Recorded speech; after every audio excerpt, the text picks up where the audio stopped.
იცით რომ არსებობს წიგნი, რომელიც თითქმის 25 საუკუნის წინ დაიწერა, მაგრამ თუ მას დღეს წაიგითხავთ, იფიქრებთ რომ ის თანამედროვე ავტორის მიერ არის დაწერილი, რომელიც დღევანდელ მსოფლიო გეოპოლიტიკას აღწერს. ხოლო ძველი საბერძნეთის ქალაქ-სახელმწიფოების სახელები უბრალოდ მხატვრული ალეგორიისთვის აქვს გამოყენებული. ამ წიგნის ავტორს თუკიდიდე ჰქვია.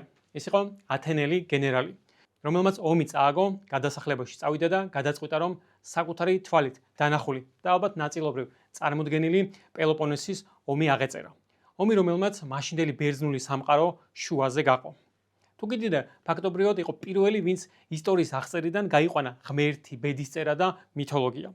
ის ამბობდა, რომ თუ გვინდა გავიგოთ, რატომ ეომებიან სახელმწიფოები ერთმანეთს, ჩვენ უნდა უყუროთ არა ცას, არამედ დავაკვირდეთ ადამიანების ბუნებას. მან დაინახა და აღწერა პრინციპები, რომელიც დღემდე არადა ვერ შეცვალა, ვერც თანამედროვე ტექნოლოგიებმა, ვერც საერთაშორისო სამართლის თუ ორგანიზაციების ჩამოყალიბებამ. მისი თქმით, სანამ არ შეიცვლება ადამიანების ბუნება, ისტორიაც გარდაულად განმეორდება. დღეს, როცა ჩვენ ყველანი უყურებთ სახელმწიფოების შორის დაპირისპირებებს, როცა ხედავთ, როგორ ახდენს ლოკალური კონფლიქტები გავლენას მთელ მსოფლიოზე და პირიქით, როგორ ქმნის მსოფლიოს დაპირისპირებები ლოკალურ კონფლიქტებს, ჩვენ თამამად შეგვიძლია ვთქვათ, რომ თუკიდიდეს წიგნში ვცხოვრობთ. ამ ვიდეოში სწორედ ამაზე ვისაუბრებთ. როგორ ხსნის 2500 წლის წინანდელი წიგნი დღევანდელ გეოპოლიტიკურ ჭადრაკს და რაც მთავარია, რას ნიშნავს ეს ყველაფერი საქართველოსთვის, რომელიც დიდ თამაშებში, როგორც წესი, ყველაზე სახიფათო ზონაში აღმოჩნდებოდა ხოლმე. პელოპონესის ომი არ დაწყებულა რომელიმე ერთი ცალკე აღებული მიზეზის გამო. როგორც თავად ავტორი ამბობს, ომი გარდაუვალი გახადა ათენის გაძლიერებამ და იმ შიშებმა, რომელიც ამან სპარტაში გააჩინა. და სწორედ აქ ჩანს გეოპოლიტიკის ერთ-ერთი მთავარი ფაქტორი შიში. როცა ერთი სახელმწიფო იწყებს გაძლიერებას, მისი კონკურენტი ამას ავტომატურად აღიქვამს როგორც ეგზისტენციალურ საფრთხეს. ეს არის ის, რასაც დღეს უსაფრთხოების დილემას ვეძახით.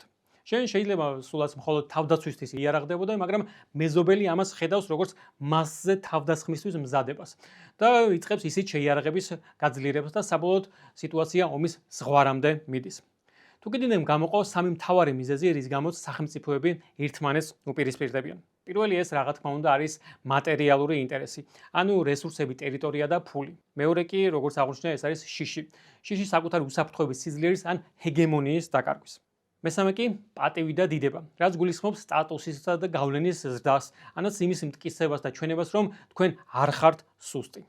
სწორედ ამ ლოგიკით მოქმედებდა ათენის. ისინი არ იყვნენ ბოროტები. ისინი უბრალოდ იქცეოდნენ ისე, როგორც იქცევა ნებისმიერი ძლიერი სახელმწიფო. მუდმივად ძლიერდებოდნენ ეკონომიკურად და აფართოვებდნენ საკუთარ გავლენებსაც. მუდმივად იმიტომ, რომ თუ ეს პროცესი წყდება, ეს იმას ნიშნავს, რომ იწყებ დასუსტებას. და აქ შემოდის თუკიდიდეს ყველაზე ცნობილი და სასტიკი ეპიზოდი, მელოსელთა დიალოგი.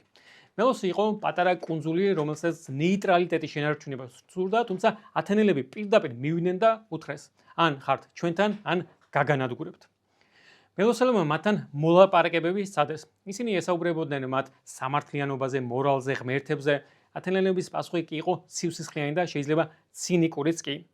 სამართლიანობაზე საუბარი მხოლოდ მაშინ აქვს აზრი, როცა ძალები თანაბარია. სხვა შემთხვევაში ძლიერები აკეთებენ იმას, რაც შეუძლიათ, ხოლო სუსტები ითმენენ და იღებენ იმას, რაც უწევთ. თუკიდიდე ამბობს, რომ საერთაშორისო პოლიტიკაში არ რჩება ადგილი მორალისათვის. ამიტომ თუ შენ არ გესმის გეოპოლიტიკის თამაშის წესები, მორალური თუ ობიექტური სიმართლე უბრალოდ ვერ გადაგარჩენს. მან ასევე დაინახა კიდევ ერთი საშინელი კანონზომიერება, რომელსაც ის სტასის უწოდებს.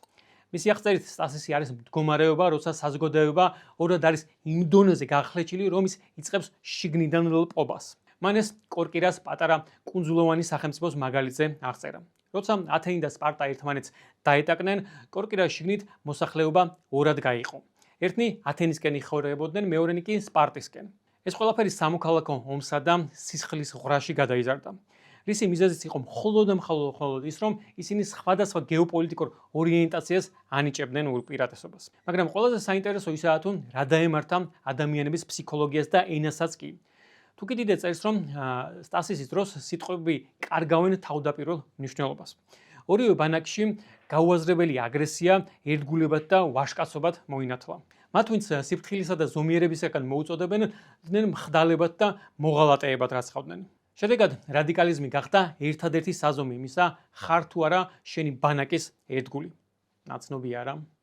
ხო, როცა საზოგადოება ასეთ მდგომარეობაში შედის, დიალოგი შეუძლებელი ხდება. შუაშისტი ან ნეიტრალური ადამიანი უკვე ორივე მხარისათვის ხდება მიუღებელი.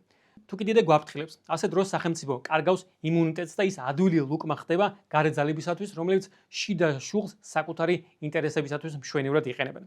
სპარტას და ათენიც სიამოვნებით ეხმარებოდნენ კორკირას და დაპირისპირებულ მხარეებს. ეს არის გაკვეთილი, რომელიც დღეს ყველაზე მეტად გვჭირდება.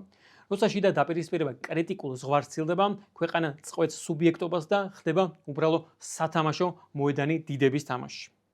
თუ კიდეს მიერ აღწერილი დინამიკა, ანუ აღმავალი ძალის შეჯახება არსებულ ჰეგემონთან, დღეს თუ კიდეს მახის სახელით არის ცნობილი. ეს ტერმინი ჰარვარდის პროფესორმა გრემ ალისონმა დაამკვიდრა, მან სრულად ბოლო 500 წლის ისტორიის შესწავლა და აღმოაჩინა, რომ 16 მსგავსი შემთხვევიდან 12 საბოლოოდ ომამდე მივიდა. დღეს ჩვენ ზუსტად მსგავს მახეში ვართ. აშუში არის თანამედროვე სპარტა, არსებული წესრიგის დამცველი, რომელიც ეჭვით უყურებს ნებისმიერი სხვა სახელმწიფოს გაძლიერებას. ჩინეთი კი არის თანამედროვე ათენი, ოღონდ არა რა თქმა უნდა დემოკრატიის მსგავსებით. ის არის ამბიციური, სწრაფად განვითარებადი ძალა, რომელსაც მიაჩნია, რომ მსოფლიო წესები მის ინტერესებს აღარ პასუხობს. როცა ჩინეთი აფართოებს გავლენებს სამხრეთ ამერიკასა და აფრიკაში, ან ავითარებს ტექნოლოგიებს, ზრდის ფლოტს და ასე შემდეგ, ამერიკა ამას აღიქოს არა უბრალოდ კონკურენციად, არამედ ეგზისტენციალურ საფრთხეს. და პირიქით, როცა აშშ აძლიერებს საკუთარ სამხედრო ძალას, ფლოტს და გავლენას აზიასა და ოკეანეთში, ჩინეთი ამას ხედავს როგორც მის ალყაში მოქცევის მცდელობას. და ეს მხოლოდ ჩინეთს არ ეხება. რუსეთის უკრაინაში აგრესიის მთავარი და რეალური მიზეზიც ასევე თუკი დიდი სეული შიშისა და პატივის ქვეშ იმალება. მოსკოვი ხედავს ნატოსა და ევროკავშირის გაფართოებას და მე ვფიქრობ, ამას აღიქოს არა იმდენად, რამდენადაც რეალურ საფრთხედ, რამდენადაც საკუთარი პატივისა და ღირსების შეურაცხყოფას.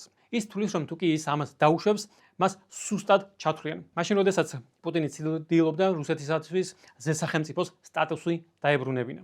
თუ კი დიდეს კითხვისას შეიძლება გაგიჩნდეთ განცდა, რომ პატარა ქვეყნების ბედი წინასწარ არის განსაზღვრული და ჩვენ, როგორც თანამედროვე მელოსელებს, მხოლოდ არჩევანის ილუზია გვაქვს. მაგრამ ისტორია არ არის აუცილებლად განაჩენი. ის შეიძლება გაკვეთილიც იყოს.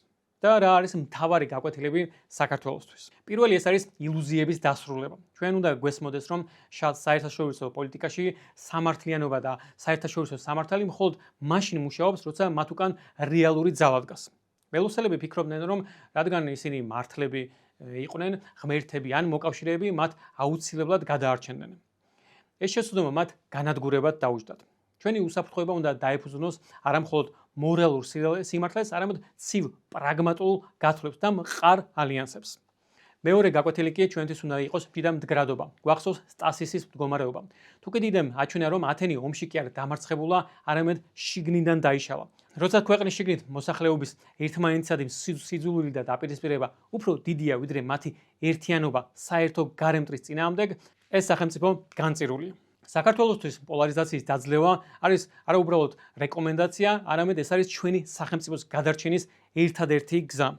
დაქსაქსული და ერთმანეთთან დაყოფილი ერი საუკეთესო საჩუქარია ნებისმიერი მტრისათვის.